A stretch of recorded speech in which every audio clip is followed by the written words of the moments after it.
Bible study from Proverbs 20 selected verses. Proverbs 20 from verse 3. It is to one's honor to avoid strife, but every fool is quick to quarrel. Avoiding strife has got two ideas behind it. The first idea is not to start anything, not to start any trouble, not to start any fight, not to start any, the word is strife. The second meaning is where there is already a situation taking place, is that you are not to make it worse. The reality of the life of a believer is that we are confronted on a daily basis by people and situations that require our definite attention. If we do nothing, then there will be no influence from us into the world, and then we will not be true to the calling that the Bible is laying upon our lives. This is not a verse that says that you need to avoid your life, avoid difficult situations, avoid difficult people.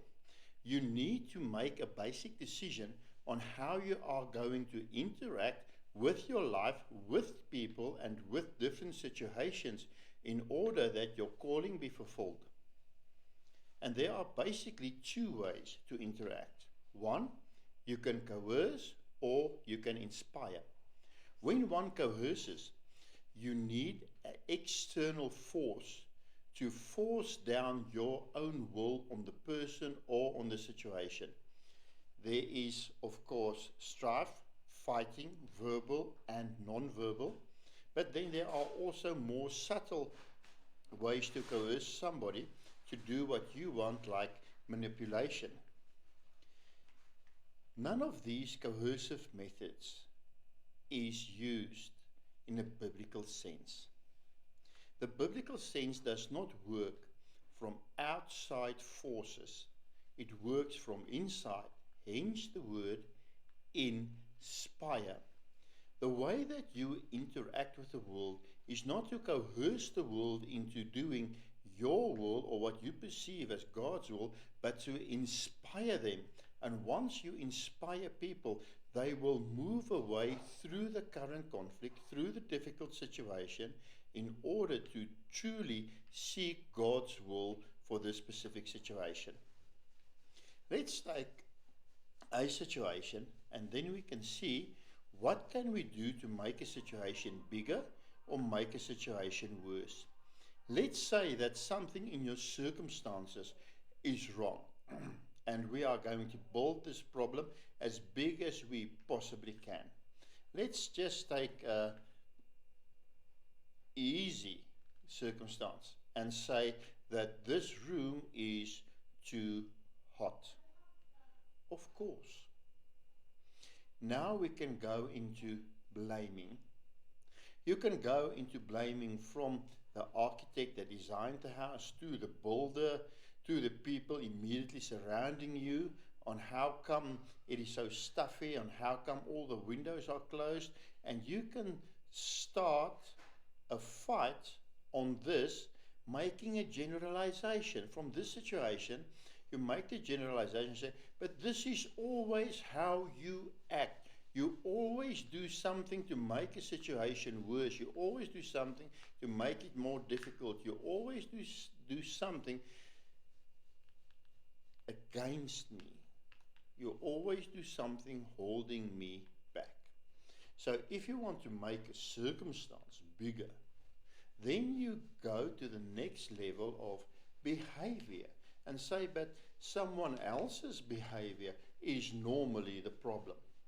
Because if it's behavior and it's your behavior, then the answer is simple, change. The answer is simple. If it's your behavior, open the window, put on the aircon, go into another room. It's your behavior that can change the situation.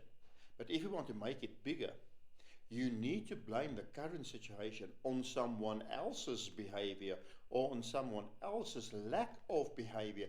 Then it is getting bigger, because the responsibility to change and the responsibility for the solution now does not lie with you anymore, but lie with someone else.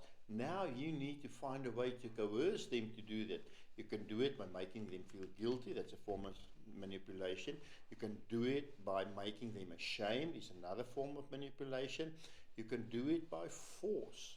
You can do it by verbal abuse and try them to get to do what you want them to do. Now you are making it bigger. Simple circumstance in the house. Now all of a sudden is a behavioral issue with negative emotions connected to it. But that's not all. You can make it even bigger, because the next level of interaction is thinking. I always hated when someone would tell me, listen, you did this and this. What the hell were you thinking? Now you can think on your thinking patterns and say, listen, your thinking patterns has got the ability to make things smaller or bigger. And now you can confront that person and say, how are you thinking doing this negative behavior? What do you think the outcome is going to be? Do you really think that you will get what you want when you act in this manner? And always remember, thinking is at a deeper level than behavior. So where I can once tell you, listen, you act against me, I now tell you, you never think about me. You never think about I want. You never think about what I need. You never think about what makes the situation better. You are thinking selfishly. You are thinking distractively. How are you thinking? That is much more personal, and the emotional value that carries when we talk about another person's thinking patterns is much higher than simply behavior. It's also much more difficult to change. But if you want to make it even more larger, make the consequences even more bigger, you need to talk about values. You don't think I am important. You don't worry at all. You simply don't care. How is it that you are part of this house or part of this family or part of this company, but you do just what you want to do? That is burning a bridge. Remember, what are we talking about? We are talking about the temperature of a room. And now, all of a sudden, it has become so big that we are burning a bridge according to values, and that other person feels like I am being attacked, I am being discriminated against, I am not good enough, and that other person will not find the positive energy, will not find the positive mindset to act like you want them to act. You are taking a small problem and making it bigger. To move from your circumstances to your behavior, or to move from your behavior to your thinking patterns, or to move from your thinking patterns to your values. Every time you are doing that, you are making a small problem bigger. There is a better way when you move in a different direction. Then you don't need to start with the bottom moving up. Instead, you use values to find connection, and then you use values to find a solution.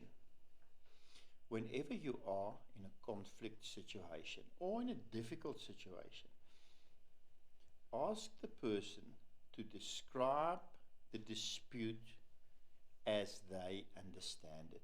It is so important. When you describe something, you describe it in the words where you can see it, or we can hear it, or how you experienced it. It is important that you let the person talk without interruptions, even if there is wrong perceptions, lies, and if the situation is completely distorted. The idea is not to have a hearing and establish facts. The idea is to create a sense of trust and rapport with a person, validating that they also have a right on a perspective, validating that they also has a view that is important to you as well. Once they have described the situation, you then need to elicit the values that leads to the conflict.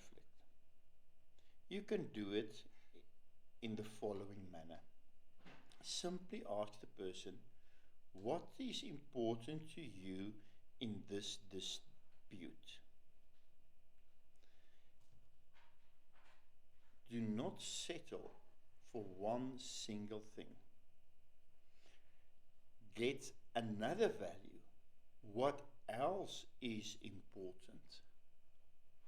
And then you need to see how values work, because values doesn't work on the same level. Some values are of a higher order, and in order to get the higher order values, you need to answer the question, what is even more important than the first value stated, or the second value stated, or the third value stated?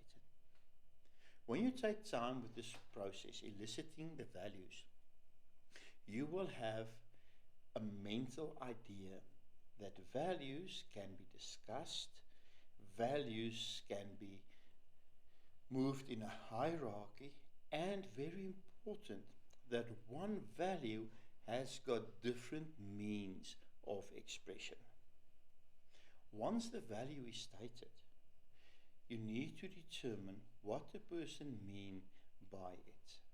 Because it is easy to say, listen, I value a comfortable working space.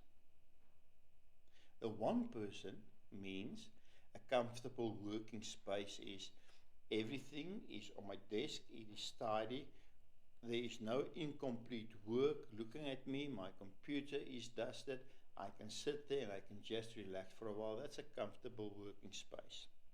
Another person that says, well, a comfortable working space is also important to me, but in a comfortable working space, I mean that I can just pile stuff and I can just close my computer and I can just sit there and close my eyes and just get away from it and not have to do everything on my desk immediately. Both people will describe it as a comfortable working space, but it means totally different things. So it's very important that once a person has stated their values, especially once they have stated their higher values, that you ask them to express what exactly do they mean by it. This will lead you into the next step. How will you know that this value is being adhered to? We know things by seeing, touching, experiencing, tasting them. So asking this question, a person will say definitely what they want. I want to hear laughter in the house. I want to be able to talk to you. I want to be able to have a space where I can be quiet and just sit and experience my day. I want, and I will know this is true because this is what I will see, this is what I will hear. The fifth one is important because now you are changing your perspective from what I want, I see, and you are focusing on the other person. What changes can you make in meeting the other person's values without compromising your own? What we have here is a blending of horizons. Our horizon of understanding is created by our values, and we cannot let go of our values. So what needs to happen?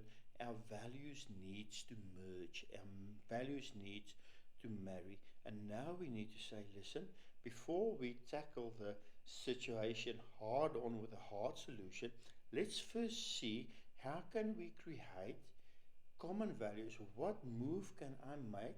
towards your values without compromising my own. Because only after we have connected on values, only after we have connected on what is important to both of us or to all of us, then we can make new decisions on what is the next step in the course forward out of this situation. Then the perspective is now not what I want, what is my ego, and how am I going to coerce you to fall in with my way.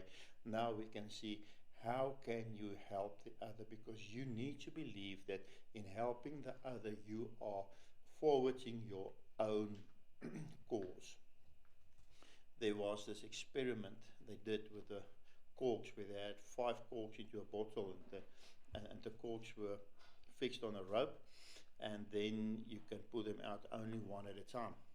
Then there were 5 people, and they started filling the bottle with water, and the idea was for everybody to pull the cork out before the water touches the cork.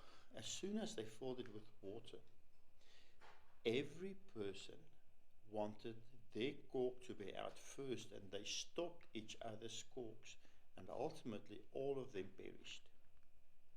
But if they work together and they truly believe that enhancing someone else's will also move your own goals forward, they realize that letting someone else goes first and then second and then third, there was more than enough time for all of them to get their corks out of the bottle before they got wet. That is the mindset that we call creating an outward mindset. And the belief that backs up this mindset is one that says, when I serve you, I become stronger.